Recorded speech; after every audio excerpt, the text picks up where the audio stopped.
од почетокот на пријавата на пандемијата од страна на градоначалникот на општина Теарце е формиран кризниот штаб кој одма почна со превземање на мерки за спречување на проширување на вирусот.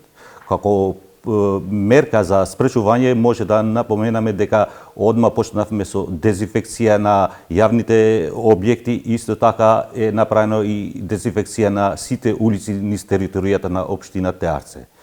Состојбата во почеток беше многу стабилна, па со време имаше заразени со вирусот, па неколку недели ситуацијата пак беше стабилно, но во последното време пак иде на полошо, значи имаме и нови случаи. Значи од почетокот на пандемијата до сега во општина Теарце се офатени со вирусот, се заразени со вирусот 9 лица, од кои 5 се излечени, уште 4 се во понатамошен третман. Исто така имаме околу 14 луѓе кои се во изолација, од кои 6 се со решение од здравствената јавна установа.